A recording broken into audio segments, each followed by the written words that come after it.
Out my window while taking in the beauty of my neighbors fighting over their children's custody, and to my surprise, God spoke to me directly again. And the Lord spake thus: Francis, another Pride Month hath come and gone, and here you stand. Thou hast not hit thy quota of criticizing capitalism or the identity politics that are rampant within thy community. I shook my head. Then I smiled. Wouldn't you know it?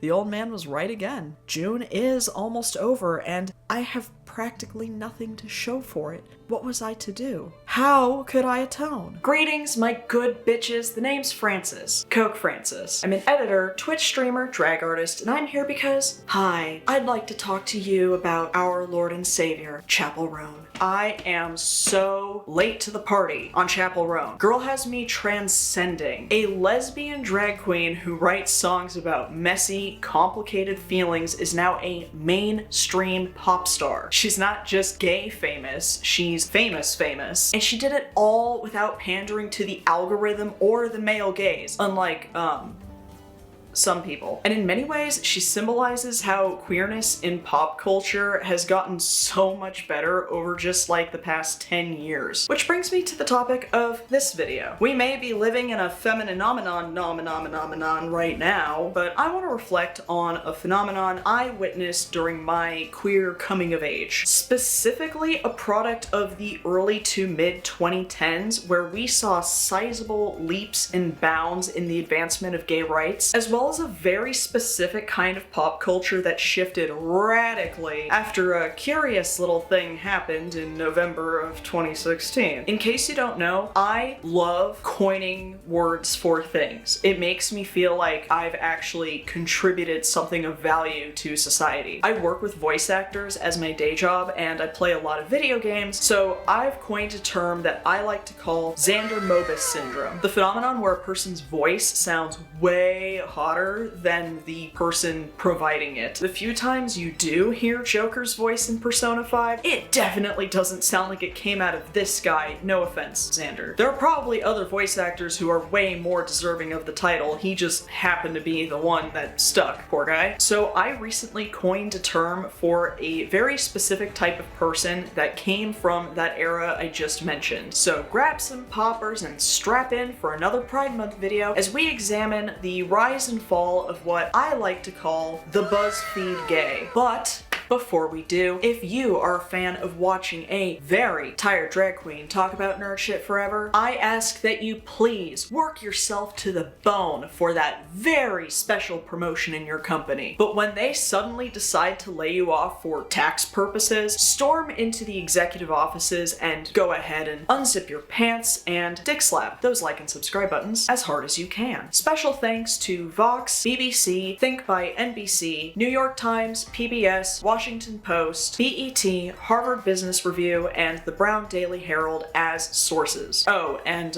my own eyes and memory. So firstly, let's define what a BuzzFeed gay really is. BuzzFeed gay. Noun. 1. A usually cisgender and or white homosexual male celebrated for his ability to advance upwards in a capitalist society while keeping his homosexuality palatable enough for mainstream and or heterosexual communities. 2. A symbol of centrist identity politics that reflects the Obama-era advancements of gay rights, usually on a superficial level. Now, I know what you're thinking. Francis, that's an awful lot of words just to say Pete Buttigieg.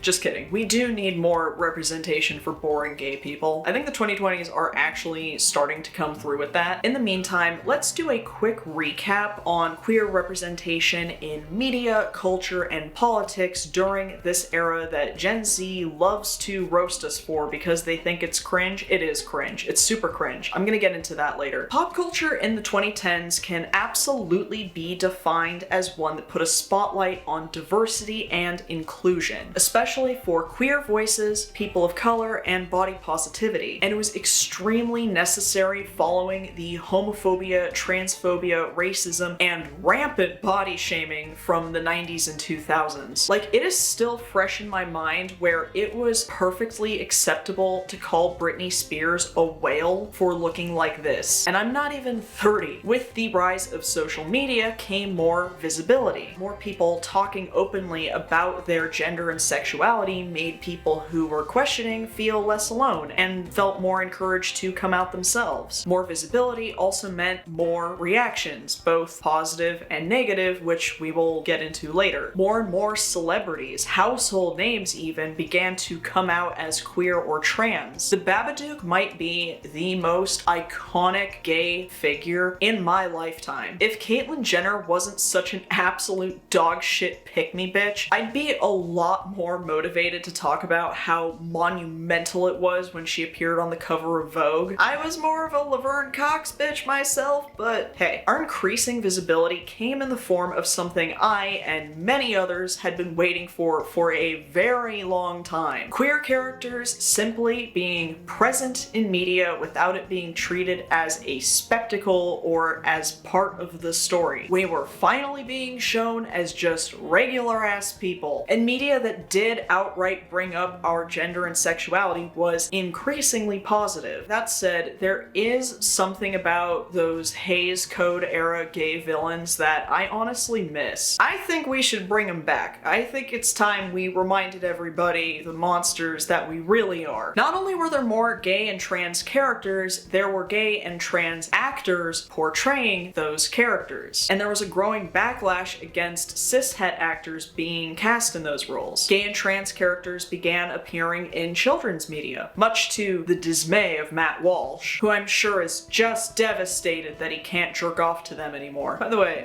in case you're wondering where that accusation comes from, just Google Matt Walsh 16-year-olds and have fun. We reclaimed the word queer. We defined terms like non-binary or cisgender. Oh, giddy buggity, Elon Musk, the cisgenders are coming after you. Queer musical artists exploded, especially after Queen Gaga's rightful ascension to her throne. We also had a growing number of cishet allies like Macklemore who used their platforms to uplift disenfranchised groups. Too bad that Thrift Shop song goes harder than anything else he ever dropped, but hey. In short, this was the decade where gay went mainstream. I'll put a link to it in the description box, but I recommend checking out my video about why I stopped watching RuPaul's Drag Race, where I go much further into depth about the pros and cons of gay going mainstream, and I'm lazy and don't feel like repeating myself. But I do want to briefly touch on a key ingredient in the creation of the BuzzFeed gay, which is the increase in gay media made for straight people, aka yossification.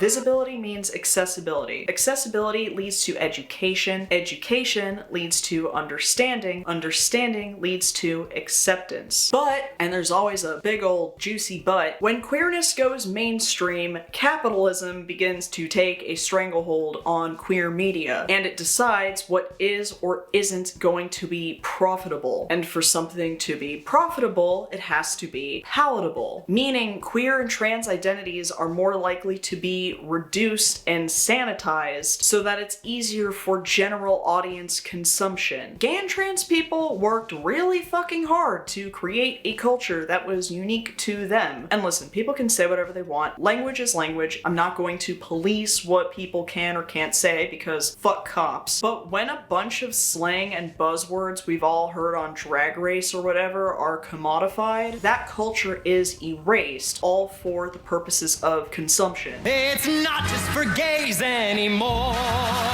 So, with the shift in media came a shift in politics. This was the decade where a lot of people, for lack of a better word, like changed their minds, I guess. At least in my own personal experience and what I witnessed growing up, I think the passing of Prop 8 in California was a big wake-up call for a lot of people. For such a discriminatory act to be passed in liberal-ass California of all places. Granted, gay marriage is barely scratching the surface of equal rights. It was around this time where slogans like love is love and love wins became popular. Love is universal, and it's a concept that's easy to understand for ignorant folks who maybe didn't realize that gay rights were that big of a deal. Or for the bigots who realized, fucking surprise, there are gay and trans people in your life that you care about and deserve to be treated as human beings. I had whiplash from how quickly so many people changed their their tunes on queer people from the time I came out to the day I graduated high school. And in a way, despite all the bullying and lost friendships that I had to endure back then, I'm kind of grateful that I did live during a time that was less accepting, because it made me appreciate that change that much more, if that makes sense. I know that's actually a pretty privileged take, so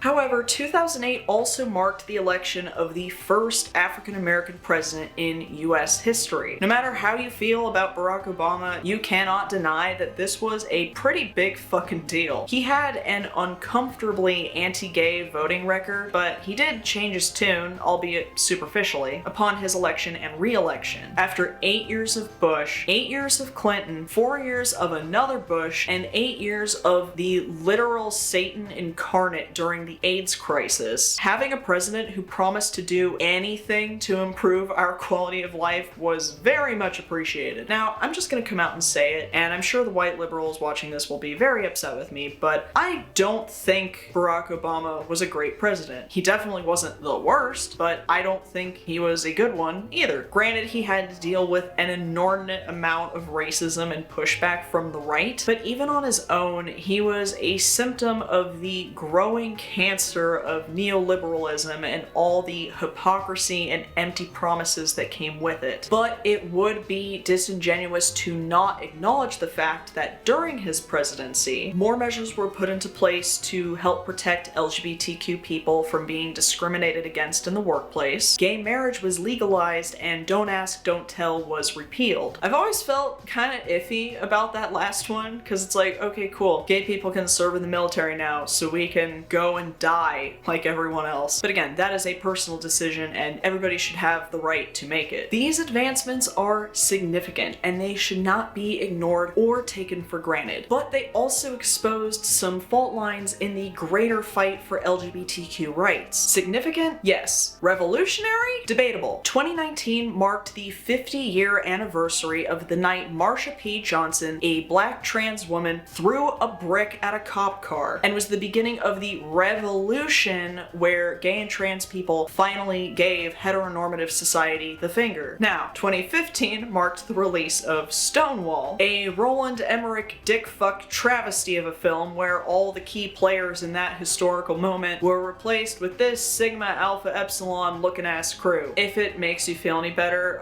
it only has 9% on Rotten Tomatoes and only made $112,000, so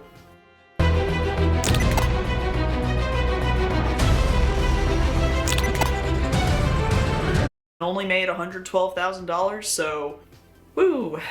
Progress. But these fault lines grew as time went on and our visibility increased. One of the most notable examples was when trans activist Genesis Gutierrez was booed after she interrupted Obama's Pride Month speech. But she wasn't throwing like Marjorie Taylor Greene heckles at him or anything. She was trying to raise awareness for the trans immigrants that were detained at the border that was a result of Obama's border policy at the time. And as you all know, got worse over time with each president that came after him. But this kind of hostility and dismissal towards activists who are fighting for intersectionality extended past the White House, and it proved that the gay rights movement was one that still primarily benefited cisgender white gay men. White gay people were fighting for marriage and military rights, while queer and trans people of color were fighting for survival. However, the fight for intersectionality did continue to rise as more and more people saw the disparities between white gay men and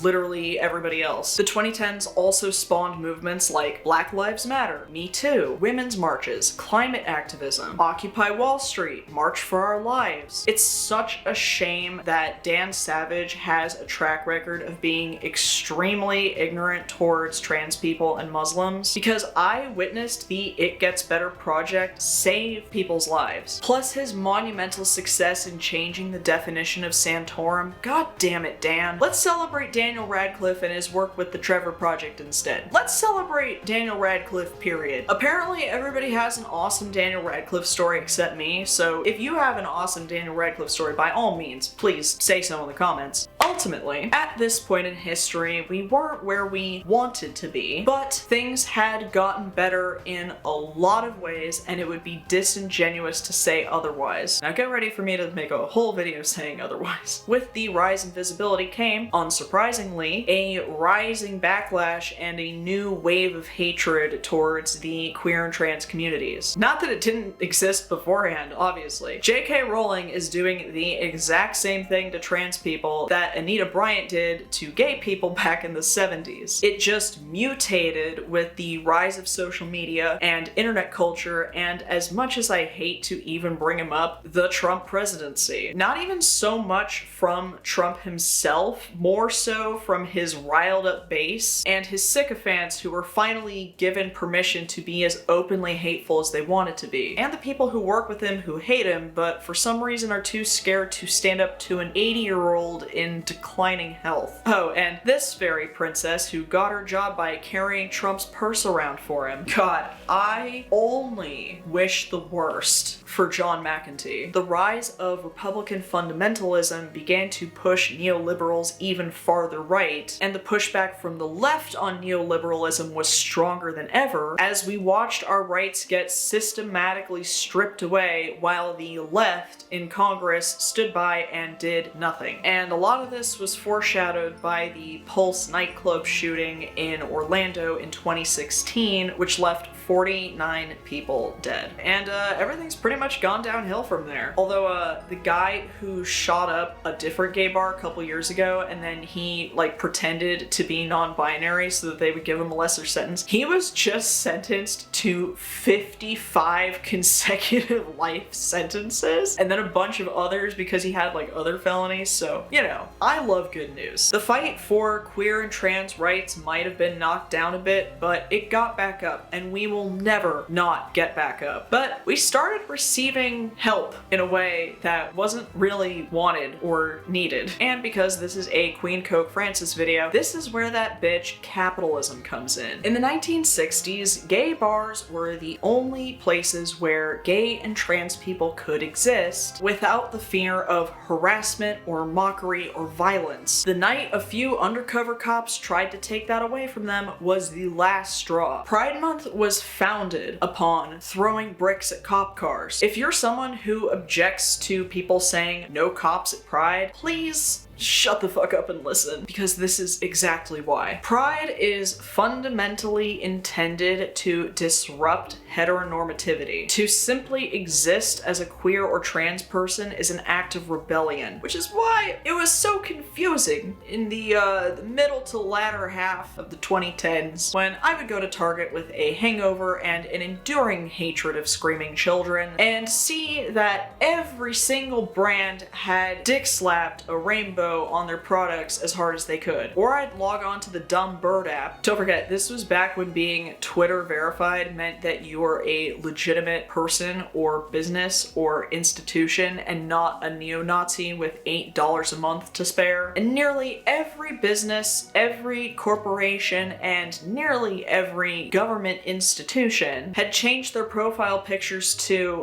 well, the exact same thing, but like rainbow this time. And this, my good bitches, as you probably already know, is what's called rainbow capitalism. Now, I might be a drag queen, I might be a non-binary bisexual drag queen, but as you can plainly see, I am also a white drag queen. And as much as I firmly object to cops being at Pride, I'm not the demographic that suffers the most consequences from Pride being bogarted by neoliberal pinkwashing that disproportionately harms queer people of color. So instead, I'd like to read you a passage from an article by Deshaun Harrison, a black non-binary abolitionist and activist from Atlanta. As it usually is, whenever I quote somebody else, it's because they sum up my point better than I ever could. Believe it or not, I'm a dumbass. If you don't believe me, watch my Twitch streams. Rainbow capitalism, also referred to as pink capitalism, is a term used to detail the allusion to incorporation of LGBTQIA+ rights into corporations corporations with profit incentives. Solidarity from these corporations has extended to gay marriage, but not abolition of the police. Corporations like Nike, Walmart, and Jack Daniels announce countless rainbow-colored products every year while investing in private prisons, slave labor, and ignoring the higher rate at which LGBTQIA+ people suffer from substance abuse. Instead, it is a fest meant to center, cater, and in many ways pander to cisgender, thin, white, gay men, people who have always been most protected in our community. Black LGBTQ+ people, who are oftentimes beaten, and brutalized by police, do not benefit from having them at Pride, especially since Pride was a response to these same violences inflicted upon our bodies. But on the other hand, and I honestly didn't even think of this until somebody brought this up in the comment section on another one of my videos, because of all the right-wing backlash and whiny piss babies who never touch grass and whose kids will never speak to them ever again, we're now at the point where companies are scared to do anything for Pride Month. And what's extra depressing is that it's highly doubtful that they're pulling Pride merch for the sake of actually protecting people. They're pulling it because they think the opinions of bigots matter and because it's not profitable. This keeps getting worse, don't it? There's endless discourse on rainbow capitalism, and I don't want to spend too much time talking about it, but I had to because it's an important part of the equation I'm putting together for later. I'm doing math for the first time ever. Isn't that exciting, you guys? But something I don't see brought up very often is another phenomenon that happened during the 2010s, which is commonly known as the gay wage gap. According to Harvard Business Review and a study by Vanderbilt, reports from 2013 to 2017 found that gay men make about 10% more income on average than their straight counterparts. Lesbians made about 9% more, and bisexual men and women earned less than both, which I can confirm. Definitely not from my own experience or anything. And, unsurprisingly, people of color made less than all of the above. Now, these numbers are affected not only by race, but by age and the presence of a partner and the size of their families. There's also the division of labor to take into account if a couple has kids. From the research I've been able to gather, there isn't really a clear answer as to why the gay wage gap exists, but the most plausible theory that I found is that rich people are simply more comfortable coming out. No disrespect, NPH, you're still the real hero. But I want to talk about yet another phenomenon that was a product of the evolution of capitalism in the 2010s that we all know. She was everywhere. She's more or less nothing but a meme now. And Ashley from The Boys. If we're going to get into the rise and fall of the BuzzFeed gay, we first need to examine his female counterpart, the rise and fall of the girl boss. Disney's been trying to recruit me for years, and I am a goddamn girl boss. The definition of a girl boss was a financially successful, self-made woman who runs or leads her own company, usually used as an empowering term for women who succeeded in the face of misogyny in industries that are primarily dominated by men. And she was everywhere in the 2010s. Everyone wanted to be a girl boss. True feminism was being part of the hustle. Equality was finally here, and being a hard-working minority was finally gonna pay off. But the women who popularized the term were eventually knocked down by the people working underneath them, seizing the means of production and all that hot girl shit. Nasty Gal CEO Sophia Amoruso was sued for illegally firing employees and fostering a toxic workplace. Away co-CEO Steph Corey was alleged to have bullied employees and didn't provide the diverse and inclusive space that she had boasted about. The Wing founder Audrey Gelman stepped down after allegations of their black and brown employees being severely mistreated and the feminist social space being entirely for show. Glossier, Refinery 29, Man Repeller, Vogue, SoulCycle, you name it. All companies ran predominantly by wealthy white women. All ran by girl bosses. By calling out their their hypocrisy and slowly but surely chipping away at the girl boss facade, they revealed it to be nothing more than an aggressively unrelatable capitalist power fantasy. The entire culture of girl bossing was just a co-opt of female empowerment for the sake of profit. It's good old-fashioned crony capitalism, but with a pussy hat on it. It perpetuated the false idea of making working conditions better for women and closing the wage gap, ultimately with the end goal of making one feel better about consumerism. Some cockroaches in IT tried to unionize, so I just called an exterminator. What was that? Oh, negotiations. 72-hour odor protection with only 9 ingredients isn't a myth. At US Cellular, you can get the amazing new iPhone 16 on us, plus $300 off any iPad, like iPad Air, both with Genmoji. Get iPhone 16 on us. No trade-in or plan requirements. Oh, negotiations. Bye! Power and money are measures of equality in capitalism. And this exact same culture extended to gay men for the exact same reason. Hard work as a minority was paying off, and the climb up the corporate ladder was suddenly something to be celebrated because it was disguised with "gas, honey," in the words of the great Audre Lorde. For the master's tools will never dismantle the master's house. They may allow us temporarily to beat him at his own game, but they will never enable us to bring about genuine change. So, you've been watching this for God knows how many minutes, and you're probably thinking, Francis, we already know this. You are not the prophet you think you are as you sit there in your ivory tower. Where the hell does BuzzFeed factor into all this?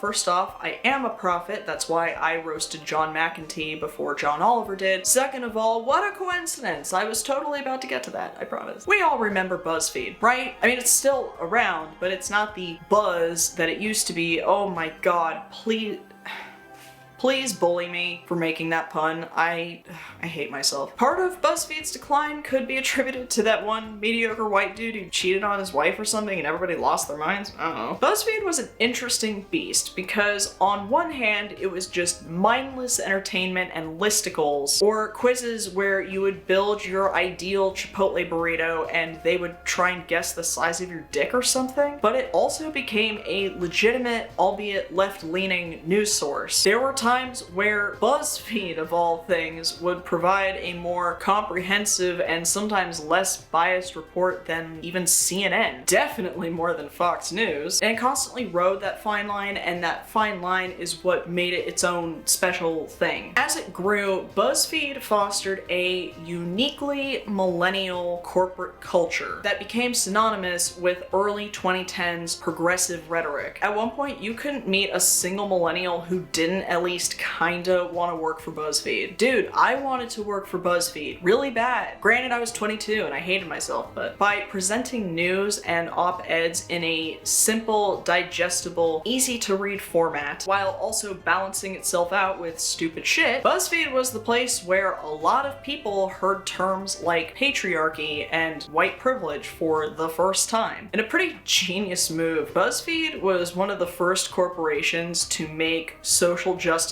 profitable. But no matter how much lip service is paid in regards to social justice, profits will always, always, always come first. And the former employees at BuzzFeed started to feel pretty disillusioned with the company they had dreamed of working for, only to find out that it was just another vehicle for toxic white identity politics that took advantage of their labor. With all companies, culture is set at the top. This is every company. I loved my job and I gave my job everything. This is coming from a place of a deep sense of hurt that someplace that I loved so much did not love me in return. Corporate office culture is corporate office culture, no matter what generation it's ran by. Regardless if a CEO decided to get rid of cubicles, no amount of custom coffee mugs or sweet green lunches or midday yoga exercises can be thrown your way to make you forget that you're working for a corporation that makes videos of women painting with their own period blood in order to sell $34 pairs of leak-proof menstruation underwear. Now, from what I've been able to research, BuzzFeed doesn't seem to be explicitly discriminatory towards any particular group. But according to testimonies from former creators and employees, it can be argued that identity politics played a big part in shaping the kind of progressive image they wanted to convey. Again, this is a business. Profits will always, always, always come first. It doesn't matter how many disenfranchised groups you put on a pedestal if you're overworking and exploiting them behind the cameras. I am a fat queer woman. We check boxes. And when we check boxes, we are a benefit to a company. I think the quiet part loud was that, like, the company, I think sometimes, like, took credit for being like, look, we have these women, these diverse women working for us and thriving under us, right? Like, there was some clout that came with having people like us working for them, right? Kristen and Jen from the Kitchen and Jordan show were just two of countless creators who joined the Why I Left BuzzFeed phenomenon. Why I Left BuzzFeed is practically its own genre on YouTube at this point, and I watched a lot of them when I was doing research for this video. Several of them brought up the fact that there are certain things that they're not allowed to talk about, which alone is super shady, but they all seem to echo the same grievance. These creators were worked nearly to death, despite the fact that they were what made BuzzFeed what it was in the first place and received very little in return. Again, even if BuzzFeed isn't outright bigoted or discriminatory, it's still just a larger symptom of everything we just talked about. Oh, and it gets extra gross. The Why I Left BuzzFeed bandwagon became so big that there are now Why I Left BuzzFeed videos on the BuzzFeed YouTube channel. Like, they actually decided to capitalize off of former employees who were exposing their shady business practices and are now wearing it like a badge of honor. And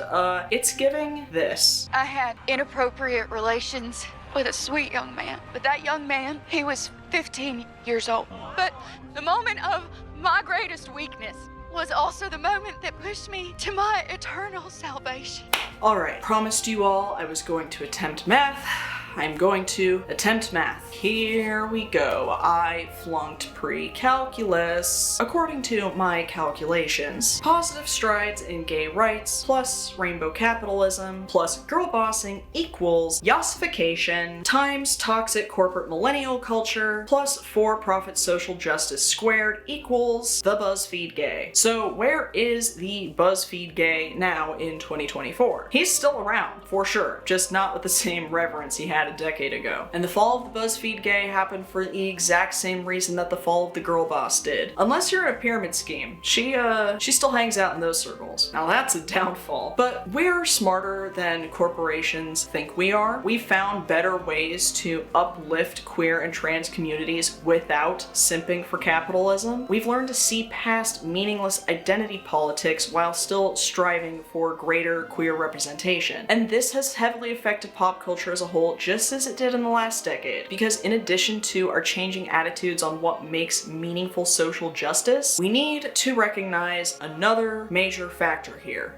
Cringe. Here's a passage from a Vox article by Constance Grady that really nails where this 2010s cringe comes from, and again, saying my point better than I ever could. Lin-Manuel Miranda gazing out at the audience with misty eyes at the end of Hamilton. Cringe. Grown adults debating their Hogwarts houses. Cringe. An article in which fictional character Leslie Knope shares words of comfort after Donald Trump's 2016 election on this very website. So cringe. Yet there's also something about precisely which relics of Obama-era pop culture have come in for special reviling in 2021. They're not necessarily associated with Obama himself. Instead, they are all media that tends to celebrate people who work through the grind of bureaucracy to make their great achievements. Media much venerated for their identity politics of representation. Media with a firm but vague political identity of liberal centrism. They are, in short, media that celebrates the qualities associated with our collective pop cultural understanding of Hillary Clinton. The latter half of the 2010s had shifted so rapidly that the characters and archetypes that we once aspired to seemed unattainable, distant, unrelatable, cogs in the machine that symbolized a greater problem. Since Hillary Clinton's defeat defeat at the hands of Donald Trump, pop culture's support of her and her specific hardworking archetype has waned. What distinguished the wholesome pop culture of the Trump era was that it seemed to be starting from zero. While pop culture's Hillarys tended to be presented as fully cooked good people whom we could all emulate, in the Trump era, wholesome pop culture tended to center itself around fundamentally flawed people who are trying to be good and not always succeeding. The girl boss is cringe. Millennial culture is cringe. Corporate pandering is cringe. Liberal centrism is cringe. Office culture is cringe. The BuzzFeed gay is so goddamn cringe. And that's the main cause for the downfall in my opinion. But cringe is so important to how we grow as people and as a society. As the great Trixie Mattel once said, if you look at yourself from a year ago and you don't cringe, you haven't improved as a person. Anyway, happy fucking Pride Month. Here's your daily reminder to drink water, eat something, recite positive affirmations, take your prep, clean your apartments, tell your pets they're awesome, whatever you gotta do. You're awesome, and you're beautiful, and you deserve to be here, and your butt looks fantastic. You're perfect, you're beautiful, you look like Linda Evangelista, you're a model. And do you know what else is awesome and beautiful and fantastic? The winning comment from the last video. And there were a lot, so I picked the one that my partner laughed at the hardest. Beetle Queen 1732 says, I love how big your lashes are, and that makes me trust you implicitly.